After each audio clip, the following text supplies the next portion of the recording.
Welcome back to my channel. I'm in a different room today. Do you like fantasy? Do you like extensive world building?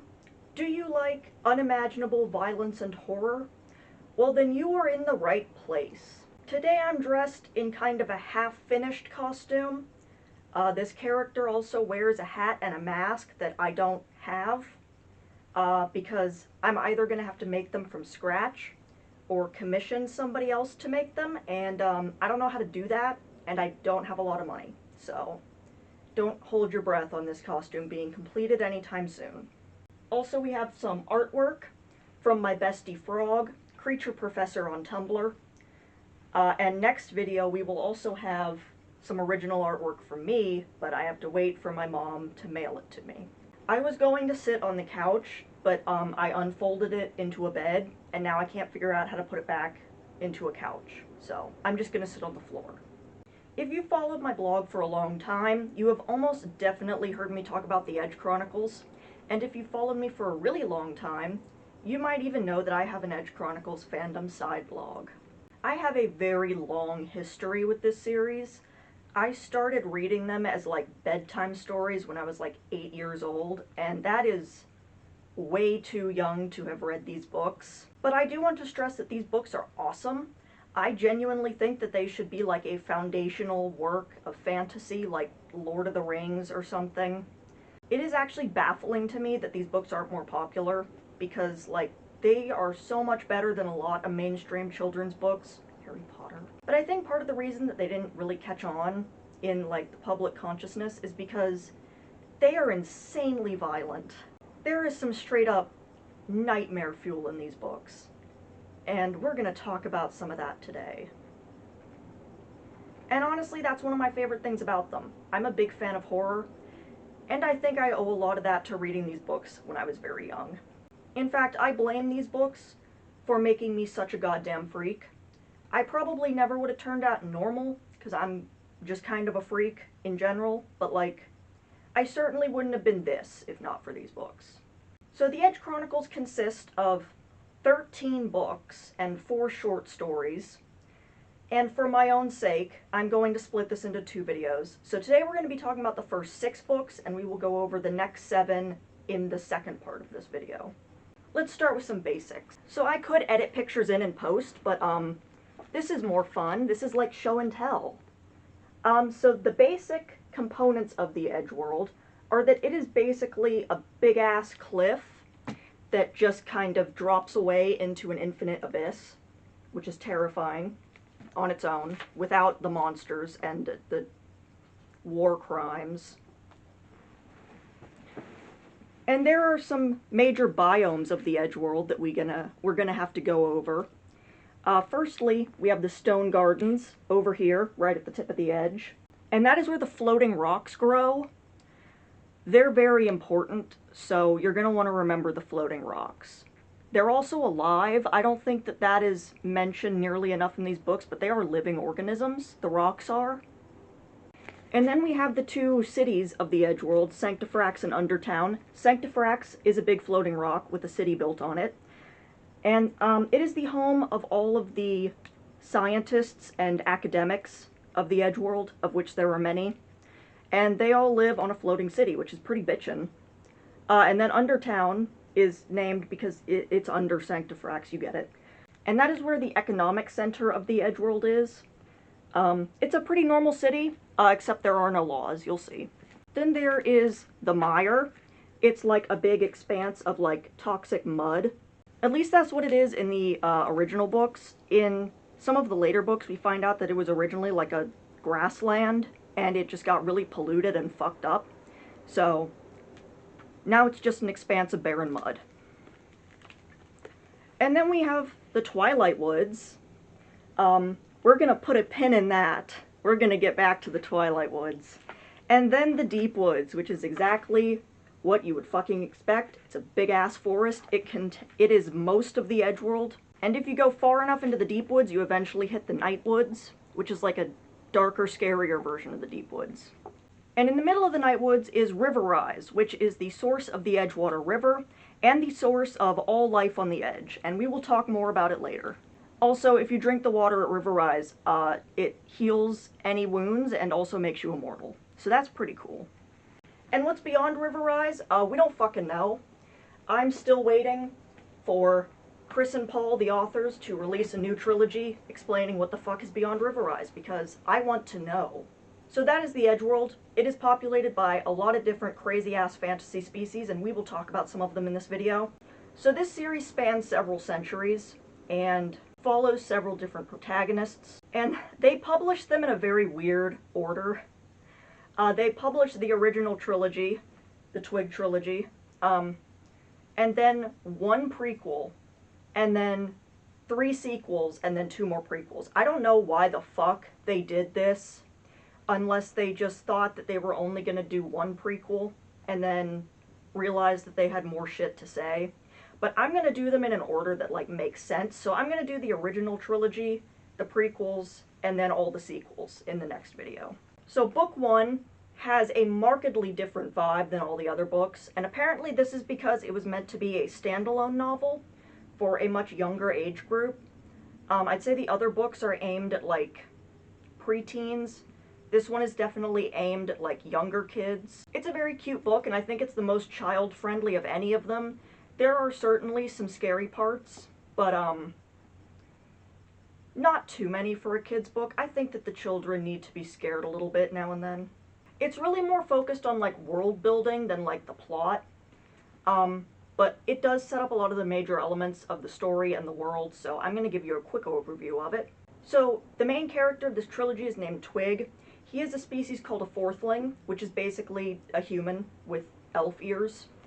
But he was abandoned as a baby and was raised by a different species called wood trolls. And obviously, he feels kind of out of place because he's literally a different species than everybody else in his town. Now, wood trolls have one rule that governs their whole society, and that is don't leave the path. I would have been terrible at that as a kid, and so is Twig. But it's because the Deep Woods is a very dangerous place, and sticking to the areas that they know are safe is the best way to, like, survive. But Twig is an idiot. No offense, Twig. I love you with all my heart, but you're so fucking dumb. So he leaves the path one day, and bad things happen. The rest of the story is basically just a series of Twig almost getting eaten by some horrifying monster and escaping. He almost gets eaten by a hoverworm, which is a worm that hovers, if you can believe it. He almost gets eaten by a fucking tree, because even the trees want you dead. He almost gets eaten by a creature called a skull pelt, which is fucking terrifying. But luckily, a big bird fucking rips its throat out and kills it. And this bird is called a catterbird because it starts out as like a worm, and then it, like, weaves a cocoon and turns into a bird. And it can talk, and Twig and the catterbird become bros. And later, Twig also encounters this giant bear with saber teeth that's on the front cover. And unlike everything else in the Deep Woods, it's actually super nice, and they become buddies. So Twig is happily living with his giant bear friend, just vibing in the woods, having a grand time. And then a bunch of little fluffy motherfuckers show up and ruin everything. They're these little orange fluff balls called wigwigs, and they just kind of, like, hop around on the ground, but then they, like, split open and reveal, like, a fucking bear trap of teeth, and they fucking eat the bear alive. The first of many violent deaths. But Twig escapes because his giant bear friend put him up in a tree, and wigwigs can't climb, and apparently neither can bears. So Twig falls asleep in an old catterbird cocoon, and what happens next isn't super relevant to the plot, but it is relevant to me. So I'm going to go on a way too long tangent about it. While Twig is sleeping, an animal called a rotsucker flies up and notices the cocoon, and this is awesome because it loves to eat things that sleep in old catterbird cocoons.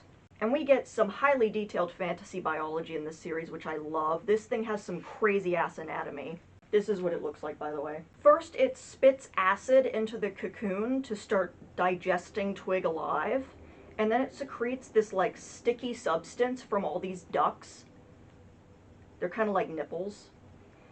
And it, like, forms this hard casing over the cocoon, and then it, like, flies away with it. And Basically, what's going to happen, ideally, is that Twig will die and then get digested into like a soup, and then in a few days the rot sucker will like drill a hole in the top and like slurp it out. But while all of this is happening, Twig is asleep, and the narration switches to the rot sucker's point of view, and it's like having a whole internal monologue and like narrating this like a person would. So these things are super fucking smart, and it just intrigues me so much because we never get any more details into what the fuck is going on with these things. We're just given this information that they have like human level intelligence, and then that's never expanded on. And I'm just so curious about them. Like, do they use tools? Can they recognize themselves in mirrors? Can they be trained? I want answers, Chris and Paul. But luckily Twig wakes up before he becomes soup and breaks himself out with his knife. So it's all good. There's one other species that I'd like to make a note of in this book.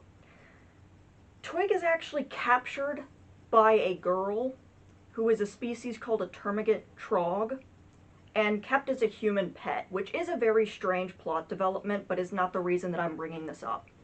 So when the trogs are like young, they look like fourthlings, they look like human girls.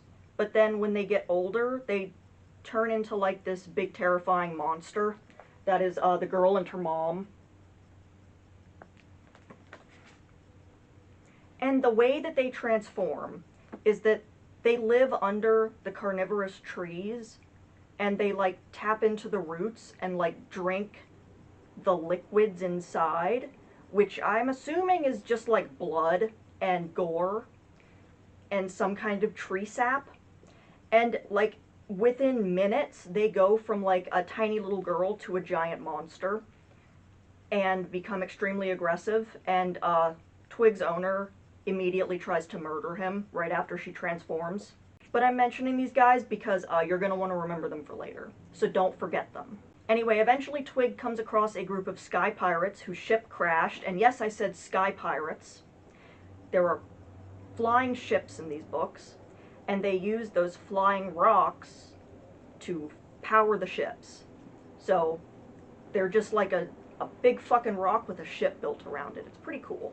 And the captain of the ship is named Cloud Wolf, because all sky pirate captains do this thing where they like adopt a fake name, and it's usually like a weather phenomenon and then an animal, because they're all furries. But anyway, it becomes very clear that this is Twig's biological father, but he doesn't want to like say anything because he might make things weird, and then he wakes up the next day and finds out that his dad has abandoned him again.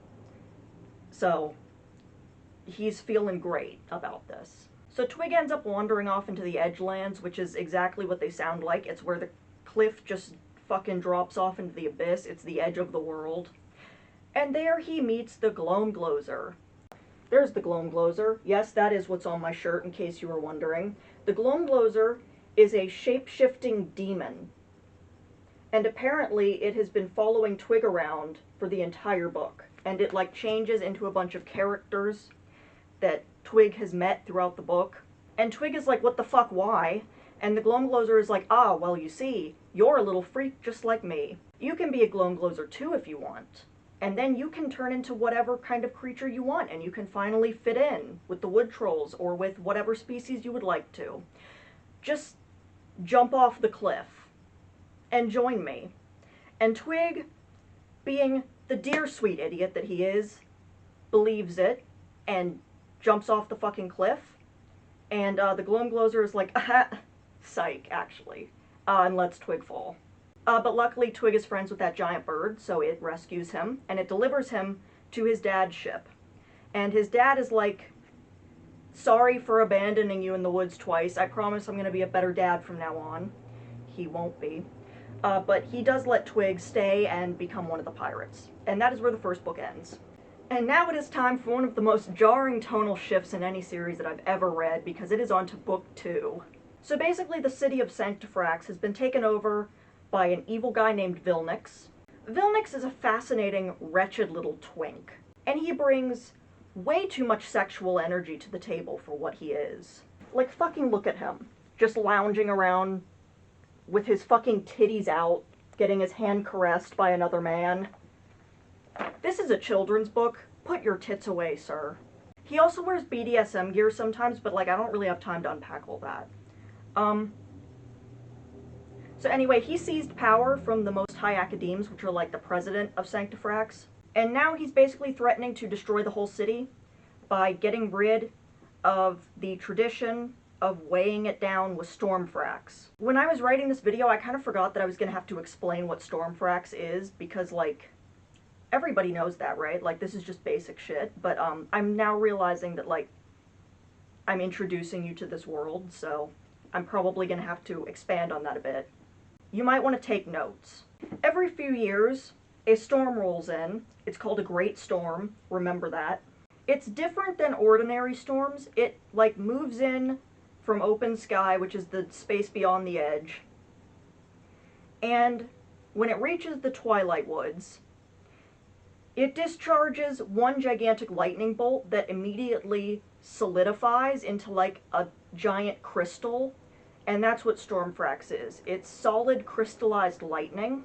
And this process can only happen in the Twilight Woods. It does not happen anywhere else. And it's got some weird-ass properties, as you might expect from crystallized lightning. In complete darkness, it gets way heavier. So, like, when you put it in the middle of the Sanctifrax rock, it weighs the whole thing down so it doesn't just float away. So, the academics of Sanctifrax used to train a special category of academic called a knight academic, and yes, they are knights. They wear full plate armor. They ride around on these fucking animals called prowlgrins, which are like a frog horse, which I love. And anyway, their job is to go into the Twilight Woods and collect the Stormfrax. And Vilnix, when he took over, was like, we're not doing that anymore. For two reasons. One, because the system is actually kind of impractical and insane, because only like 1% of the knights ever come back. Most of them just disappear forever and don't bring back any Stormfrax. So, it was a system that was probably always going to fail. The last dude to return with Stormfrax died like 30 years ago, so it's been a long-ass time since they had any new Stormfrax. And two, Vilnix is getting rich selling Stormfrax on the black market. Because, stay with me here, he invented this substance called Frax dust, which can purify any liquid into clean drinkable water, and he made it by like crushing a shard of Stormfrax. But that's the only time that anybody has successfully created Frax dust. Every time that he has tried it, or anybody else has tried it, it has immediately resulted in a gigantic explosion that's killed everyone. And nobody, including him, can figure out what he did differently to make it not blow up that one time.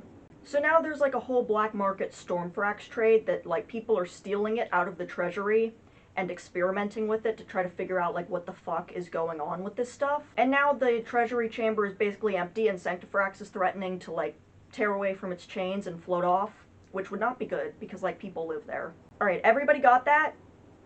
Good. So the two former Most High Academes are the Professors of Darkness and the Professor of Light. They're not twins, but everybody thinks that they are because they look the same and they talk the same and they refer to each other as their other half. But they're just two unrelated dudes who met as kids and like developed a bond that I think goes beyond marriage. Like, I was going to point out that like clearly they're in a relationship, but I don't even think that we have a word in the English language for whatever the fuck these dudes have going on. I think they're just on their own level, and honestly that's beautiful. I want what they have. But anyway, the professors need Cloudwolf to go into the Twilight Woods and collect Stormfrax because Cloudwolf was trained as a knight, but then never got the opportunity to go chase a storm because Vilnix happened. There was a Category 5 Vilnix event. So Cloudwolf and the Professor of Light go on a storm chasing voyage.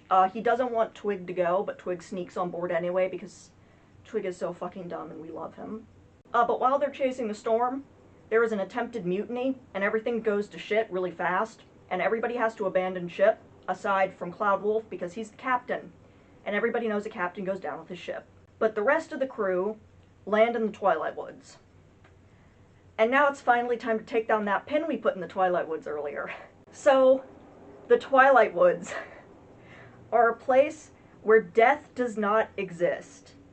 Even if you're fatally wounded, you can't die. But it will still corrode your mind and make your body rot. So this forest is full of decaying corpses who are still walking around thinking that they're alive and not really knowing where they are or what's happening to them. And if you stay in the woods too long, you'll also end up like that. I cannot stress enough how big of an impact this had on my developing brain. The Twilight Woods changed me on like some subatomic level that I'm still trying to figure out. If you've read my book, you might know that this sounds a little bit familiar, and it is. I can't help it. There will always be echoes of the Twilight Woods in everything that I create for the rest of my life. Anyway, while the crew is having a wretched time in the zombie forest, back on Sanctifrax, some other insane shit is going down. Vilnix has captured one of the guys who knows the plot to, like, send Cloudwolf storm chasing. And this guy is a species called a waif, which is these little dudes they have giant ears, and they can hear thoughts and, like, communicate telepathically, which is bitchin'. And also his friend over there is a shrike. They're like a 7-foot-tall bird person. And waifs are one of my favorite species in the Edge Chronicles, if I'm being perfectly honest. I love those little freaks. But this waif is having a really bad time because Vilnix has captured him. And there is a very graphic torture scene that ends with Vilnix cutting the waif's ears off. And fun fact, I was so young the first time I read this that this was my first introduction to the concept of torturing someone for information, which is a pivotal moment in every child's life, I'm sure you know. Also later, this waif commits murder-suicide by blowing himself up, and there's even a drawing of his mangled corpse after the explosion, but I'm not going to show you that, you're welcome. So back in the Twilight Woods, the crew has like regrouped and elected Twig as the leader, even though he's like 15, and they attempt to escape. 2 of the crew members just sort of wander off and get lost in the woods, as happens in the Twilight Woods very often. But most of them make it to the mire, and then some of them immediately die from the injuries they sustained in the crash, because they left the Twilight Woods, and now death exists again. And this is where we meet Screed Toetaker, and yes, that is what he introduces himself as, which is really funny. Like, dude, you're not playing your cards very close to your chest here. This is Screed. He's an absolute freak, as you can probably tell. And, he offers to guide them across the mire, because that's his job. But he has a sinister agenda. He's going to take their toes. I'm not kidding. As they're making their way across the mire, he murders the crew one by one, and slices off their toes and puts them in a bag. Twig and the Professor of Light eventually make it to the shipwreck where Screed lives. But then Screed catches up to them, and he and Twig have an epic sword fight that ends with the Professor of Light shouting out his full name, which is Screedius, which he did not tell them. And Twig stabs him in the chest while he's distracted and kills him. The Professor of Light knew his full name because Screed was a knight, and like they had met each other personally, and the Professor of Light like recognized the ship as his ship. And the reason that this absolute man has been collecting toes is because when you walk through the Twilight Woods, tiny particles of Stormfrax collect under your toenails, and he has been just saving them in a big chest to eventually take back to Sanctifrax, where presumably nobody will have any questions about where he acquired this. Also, the Professor of Light dies because his neck was snapped in the crash, and he's been slowly dying since they left the Twilight Woods. So out of the entire crew, the only 2 survivors are Twig and one other person, the Stone Pilot, who is the person that like maintains the flight rock, which is a very important role on a sky ship. And they always wear this like heavy protective gear that like covers their whole face and body. And they finally take off their big hood mask thing, and holy shit, it's a 12-year-old girl. Except not really, because do you remember the Termagant Trogs? Do you remember the Termagant Trogs? You better, because I told you to. Well, she is the larval form of one of those, but she got captured by slave traders right before the ceremony where she would have become an adult.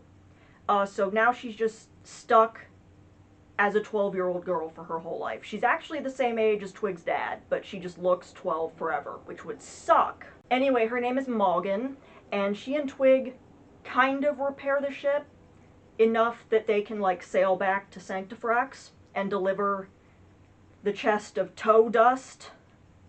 Also, right before the Professor of Light died, he figured out the way to make Frax dust. Apparently, you can only make it at the exact moment of twilight, because that replicates the conditions in the Twilight Woods. So if you smash the Stormfrax in twilight, it won't blow up. So now they have the Stormfrax, they know how to make Frax dust. Twig even gets, like, symbolically knighted by the Professor of Darkness for doing a good job. And then Vilnick shows up to ruin everything and arrest everybody. But everybody is kind of fed up with Vilnick's bullshit, because, God, he's got a lot of bullshit going on. So the crowd turns on him, and he tries to escape in one of the baskets that they use to, like, go up and down between Sanctifrax and Undertown, but somebody cut the rope, and he falls to his death. Twig gets a new ship, and hires a new crew, and spreads the secret of how to make Frax dust so that everybody can have access to clean water, and pisses off some capitalists in the process. Fuck yes. And then the Caterbird shows up to be like, hey Twig, your dad's still alive and he's in danger, we gotta go get him. So they fly off to go find Cloudwolf, and that is the end of book 2. Do you see what I mean when I said that there is a jarring tonal shift? Like, we went from a pretty chill, like, fantasy world-building children's book to, like, fucking zombies and torture scenes and the fucking toes. The fucking toes. It's absolutely unhinged and I love it. The third book opens with Twig and the gang flying out into open sky, and they go through this crazy-ass storm system that, like, fucks with their emotions and makes them, like, go crazy. And Twig might have stabbed the Caterbird to death, where it's unclear. He wakes up and the Caterbird's gone, and he's got his sword out, and yeah, we don't see the Caterbird again for like 50 years, so Twig did something to that bird.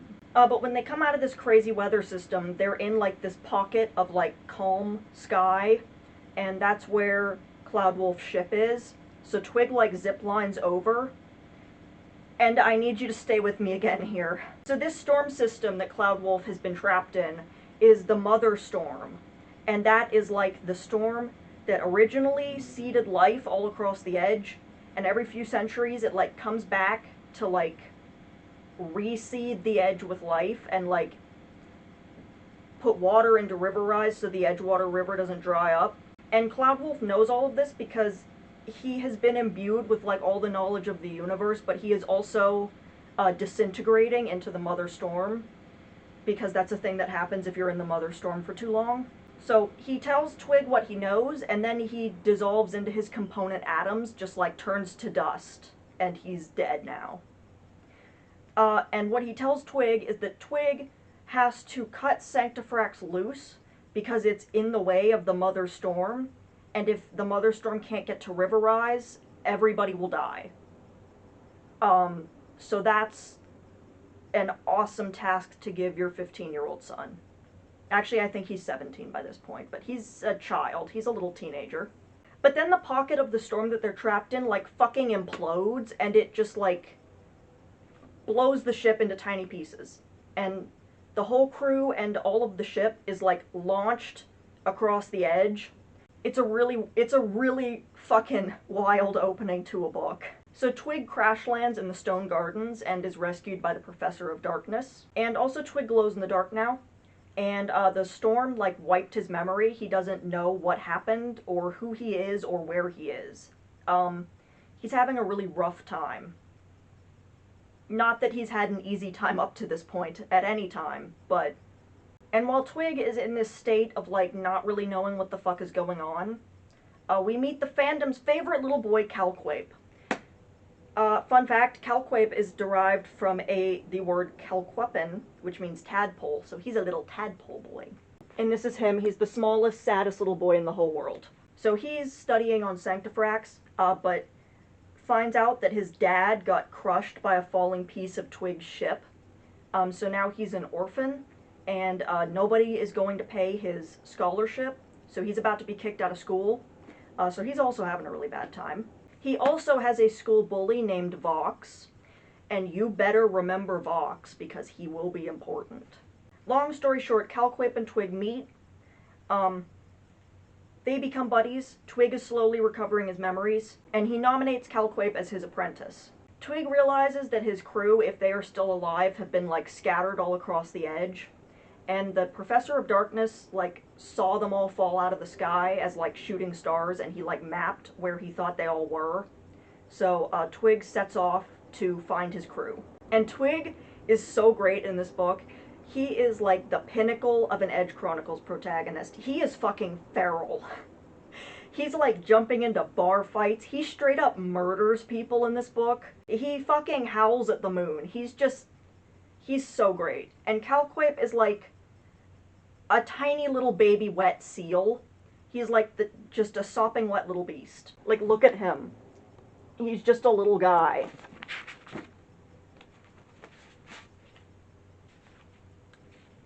I've had these books for a really long time. So their dynamic is great. I love it so much.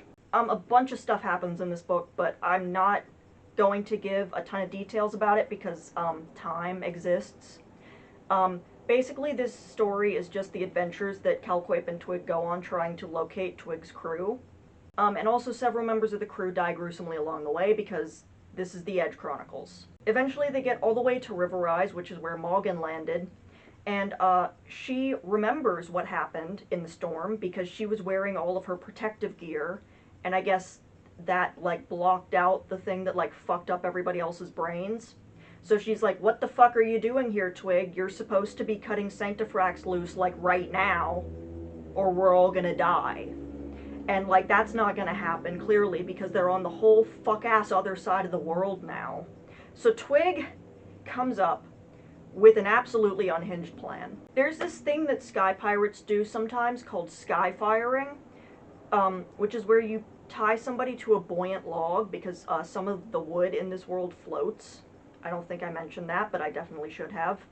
And you, like, set it on fire, and it, like, launches them off into the sky, and they die.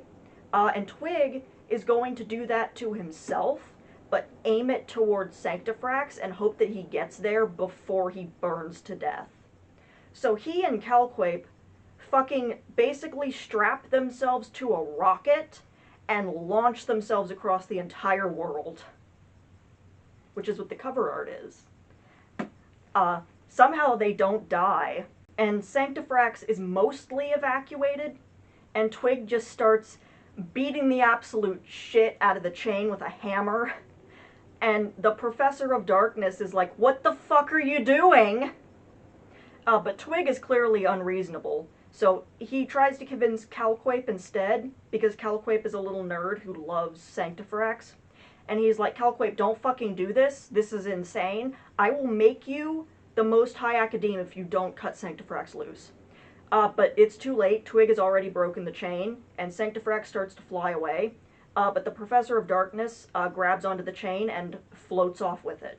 And obviously everybody else is, like, incredibly pissed, because, like, what the fuck? And they're all about to kill Twig and Calquape, but Twig is like, wait, look, Calquape is wearing the crest of high office. He's the new Most High Academe. This 15-year-old is your president now. And everybody is just kind of cool with that. They're like, yeah, he is wearing the crest. This seems legit. So, the Mother Storm rolls by to seed new life across the edge, and Calquape is in charge now, and Twig flies off to go find River Rise and collect Morgan and the rest of his crew, and promises to come back when he has completed that task. So it's a happy ending, right? No. But we are not going to talk about that yet, because first we have to go back in time. The Quint trilogy focuses on our boy, Cloudwolf, back when he was a kid, because his real name is Quint, His real name actually is Quintinius Virginex, which is really cool, but he goes by Quint. It also focuses on Twig's mom, Maris. The reason she was not in the Twig series is because they got divorced. But it's still cute to see them back when they were happy. In the beginning of the book, we get like a whole map of all the different schools of Sanctifrax. And I suspected this already, but there are some specific-ass schools in Sanctifrax. Also, I definitely should have mentioned this earlier, but the only thing you're allowed to study on Sanctifrax is meteorology. The meteorologists are called sky scholars, and like the geologists and biologists and stuff are called earth scholars, and like centuries ago, the sky scholars kicked off all the earth scholars, and now it's just meteorology. That's the only thing you're allowed to learn about. Which might seem weird to some people, but I was raised by a meteorology professor, and he has personal beef with every single member of the biology department. So actually, this tracks pretty well. So because this is a city entirely consisting of weather boys, they've got some specific-ass fields of study. There is a school of lightning, and then a different, separate school of thunder, which, like, how the fuck do you even do that? But I'm not going to pretend like anybody on Sanctifrax has ever been reasonable about this stuff. So we also get a map of the Stone Comb, which is like this labyrinth that exists within the Sanctifrax rock. It's like a honeycomb of constantly shifting tunnels and caves, and it's going to be important in this book. Anyway, Quint's dad is also a sky pirate. His name is Windjackal because they're all furries. But he wants to get his son an education. So he goes to his old friend Linnaeus Palatax, who is the current Most High Academe of Sanctifrax. And they go way back. They studied together as kids. They might be gay. So anyway, he arranges for Quint to become Linnaeus's new apprentice. And Linnaeus is also Maris's dad. So that's how she and Quint know each other, and they also hate each other at first. Also, one of the villains in the story wears a hooded cloak and a beak mask, which, in my unbiased opinion, is one of the coolest things that you can wear, so that's pretty awesome. But more importantly, Linnaeus is up to some strange shit. He's been going down into the Stone Comb, like, all the time. And he comes back, like, all fucked up and traumatized. So Quint decides one day to follow him in, and he follows him to this old laboratory. And this laboratory was built by the ancient Earth Scholars who founded Sanctifrax.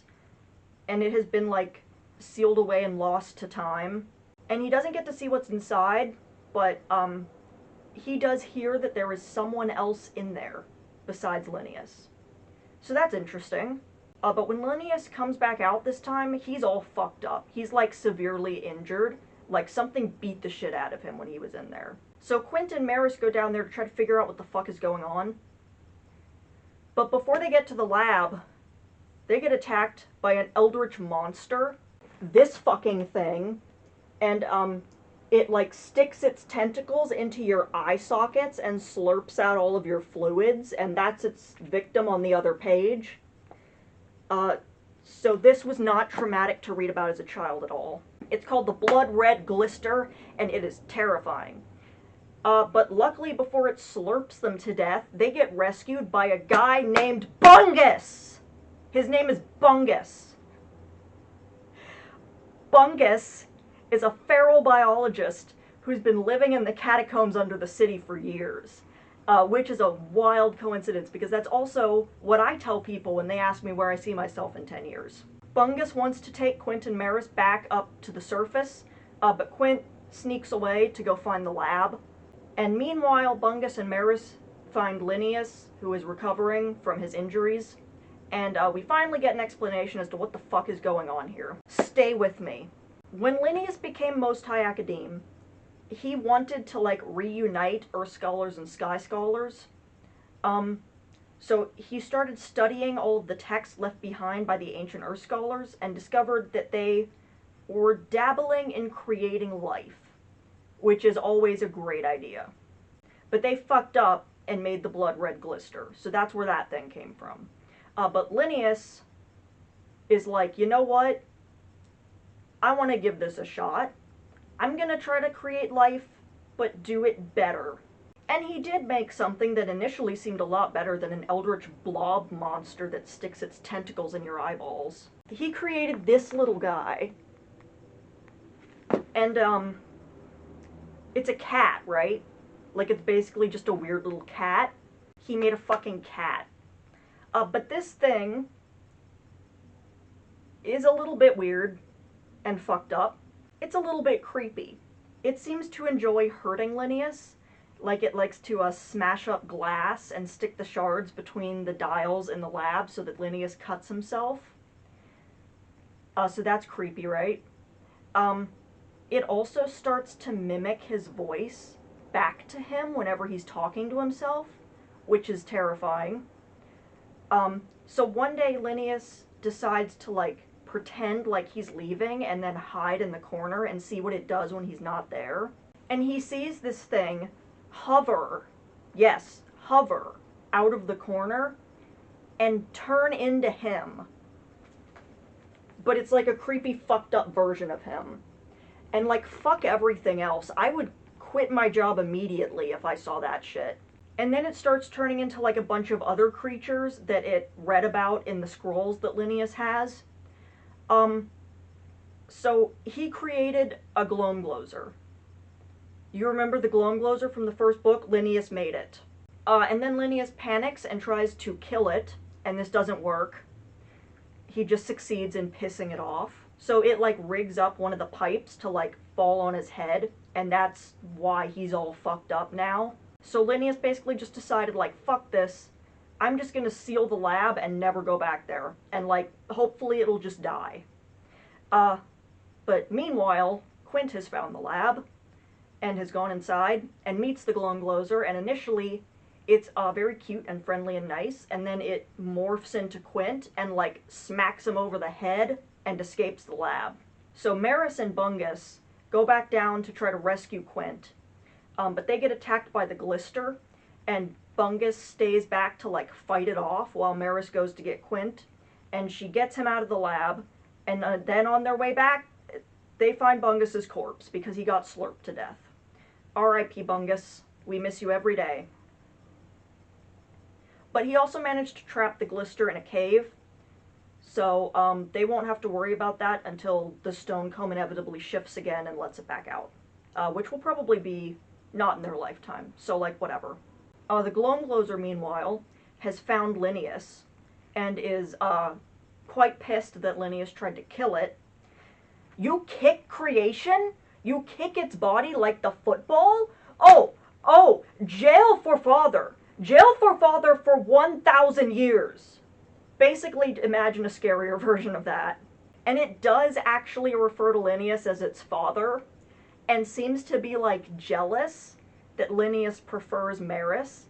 So, like, I think it does on some level, like, believe that it is Linnaeus's child, which is interesting, because it kind of reframes Beyond the Deep Woods, the first book, when we find out that the Gloamglozer has been, like, following Twig around, because Twig is Linnaeus's grandson, so it's just trying to spend time with its nephew. It just doesn't know how to do that because it's an evil monster that feeds on the suffering of others.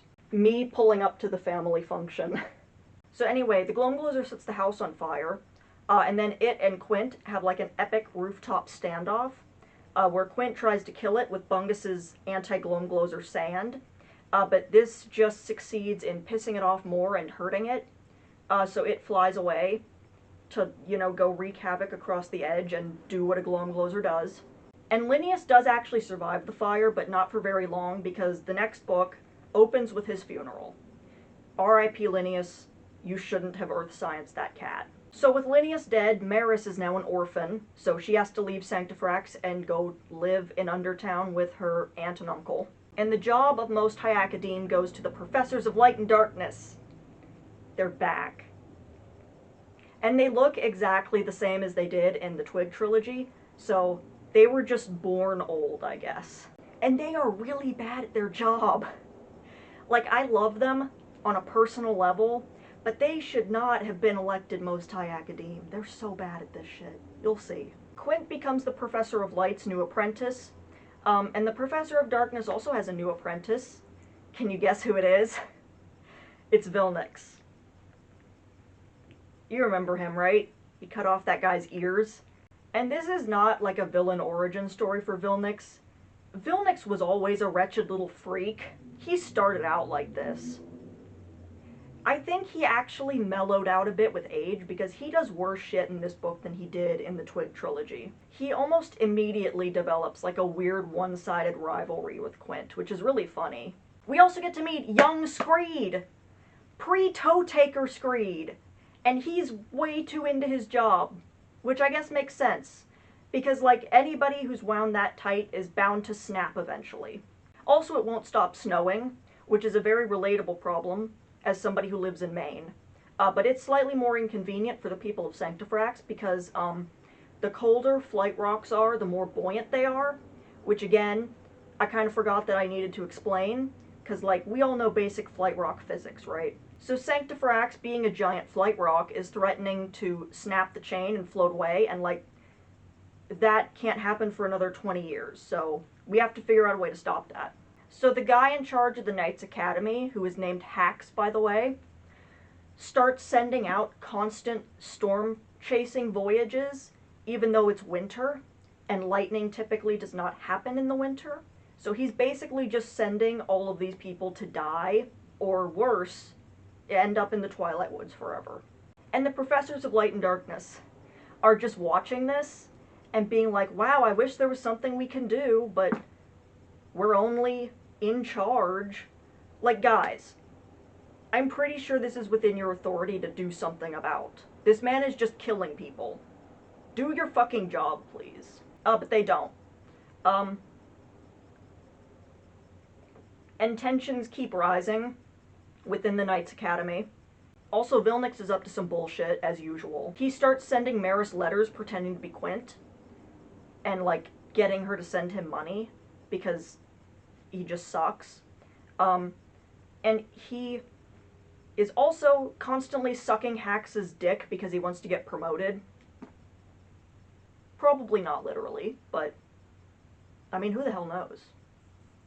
And he's coming up with all sorts of schemes to get ahead, and, like, I feel like if you just put this energy into, like, doing what you're supposed to do and, like, studying and shit, you could have been ahead just by following the rules, but he's not going to do that because he's a little freak. Okay. I'm going to warn you right now. I'm about to describe probably the most fucked up death in this whole series. Viewer discretion is advised. At this point in the book, everybody has turned on Hax because of the everything that he's doing. But he sees that somebody delivered him a jar of candy. And he's like, well, I guess not everybody hates me, and he eats one. Big mistake. And then in the night, he wakes up in unbearable pain, and is like screaming and writhing around. It's a very drawn-out, dramatic death scene. And then he dies. And then a wasp climbs out of his mouth. And then a whole swarm of wasps comes flying out of his dead body. Because those candies were wasp eggs. And the wasps hatched in his stomach and stung him to death from the inside. Like, what the fuck? I'm not exaggerating for the bit. This genuinely fucked me up as a kid. I blocked this whole book out of my memory. Like, when I started rereading these in college, I got to this one and I was like, did I skip this one? I don't remember anything about it. I didn't skip it. My psyche could not handle it. I've told my therapist about this scene. Anyway, the next day when somebody finds his body surrounded by a fucking swarm of wasps, they immediately know what happened, and they refer to it as an old Earth Scholar trick. So, like, no fucking wonder they kicked out the Earth Scholars. Jesus Christ, you guys can't be doing this shit.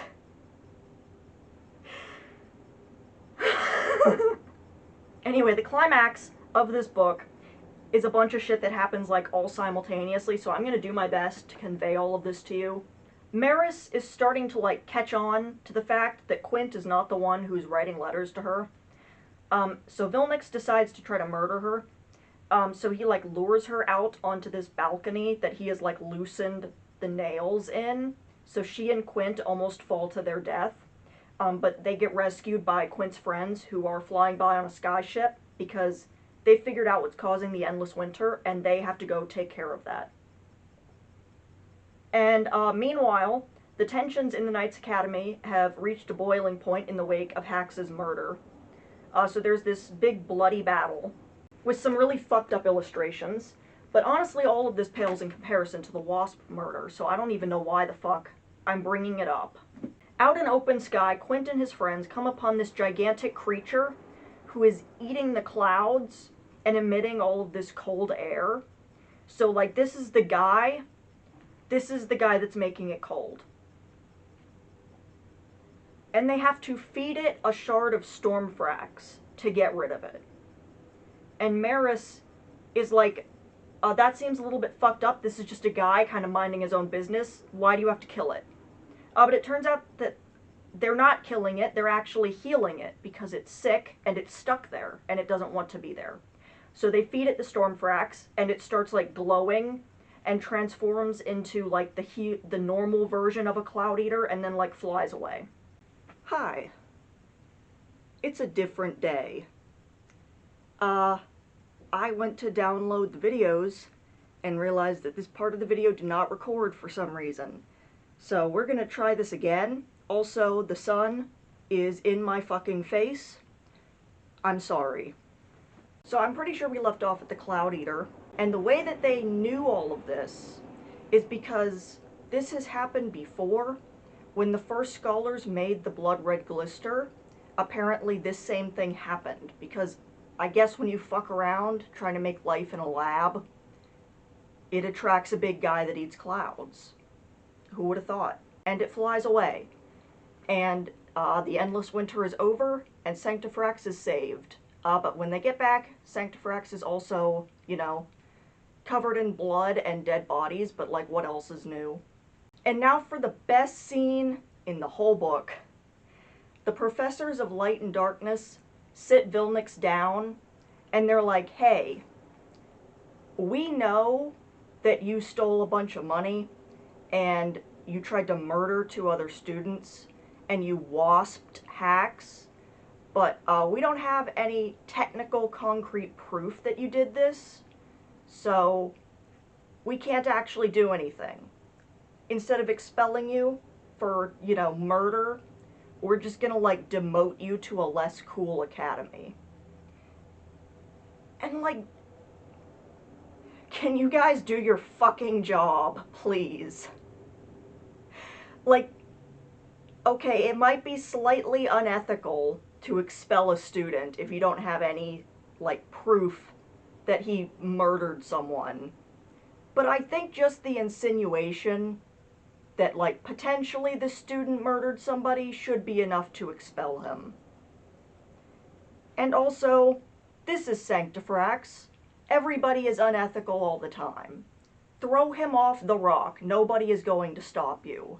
We also have an epilogue where Screed has been living in the mire for like half the book, so like a month maybe. And he is in full Gollum mode.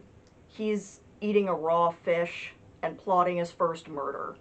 So it did not take long at all for him to start killing people. So that's the end of that book. So the next book takes us away from Sanctifrax and on some sky pirate adventures with Quint and his dad.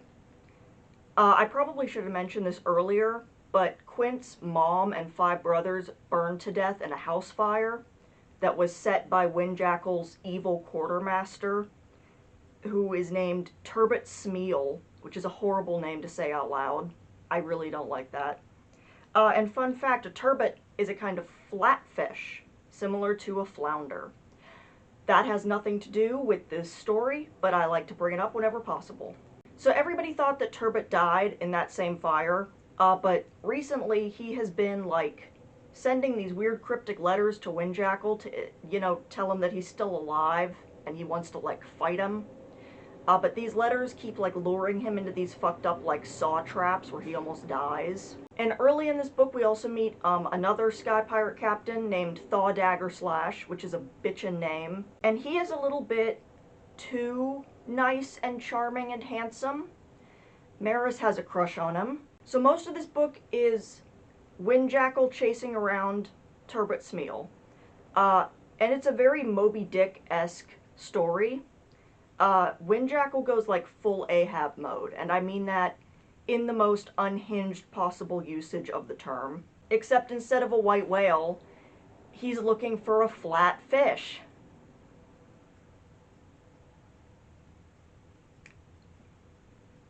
Kill me. But Turbot keeps luring them into traps, and several of the crew die gruesomely along the way because this is the Edge Chronicles. Also, there's a scene that I need to talk about. The ship gets caught in a storm, and as we've already gone over, when a flight rock gets cold, it gets more buoyant, so they're like launched into the fucking sky, basically, because the flight rock rapidly cooled down. So Morgan, who is at this point, like, actually 14 years old, sets herself on fire and fucking grabs onto the flight rock to, like, bring it back down. And, like, obviously she lives because she's in the Twig trilogy, but, like, that's fucking insane, right? So finally they catch up to Turbot, and he is wearing the scariest mask ever. I'm a little bit jealous of his mask game, honestly, because that is sick. And he fucking stabs Windjackal to death. Yeah. And also, coincidentally, Thaw Daggerslash is there to, like, pick up the pieces after Quint's, you know, dad got stabbed to death in front of him. And, also tries to nominate himself as the new captain of the ship, but he gets outvoted by, like, 1 vote for Quint, so now Quint is in charge. And during all this, there's been, like, a subplot about the Leaguesmen of Undertown, and the Leaguesmen are, like, the merchants in this world. So obviously they don't like the pirates because, you know, the pirates, like, steal their shit. So they're, like, conspiring to get rid of all the pirates. And Turbot, in his scary-ass mask, shows up to, like, give them insider information as to where the pirates are gonna be, and, like, joins forces with them. So this all culminates in, like, an epic skyship battle, which, I don't know if you've ever read about skyship battles, but they fucking slap. So Quint fights Turbot Smeal, and eventually, like, gets the mask off and realizes that it's Thaw Daggerslash. It's been him the whole time. Turbot Smeal died years ago. It's been Thaw the whole fuck-ass time. Why? Because he wanted to be the captain of a ship, and he couldn't afford his own ship, so obviously murder is the solution. Because everybody in this book is one inconvenience away from just killing people. Also during the fight, his spine was snapped, so he's dying, and the ship is uncontrollably ascending. So everybody else has to abandon ship, and in a way, Thaw gets what he wants because he gets the ship, but he's also a dead body that's being launched into the stratosphere. So probably not in the way that he imagined. Also, Quint and Maris kiss. Fuck yeah. And that is the first 2 trilogies of this insane series. I'm sorry that it took me 2 separate days to get through this. And I will see you very soon for the next installment, Skyship mates.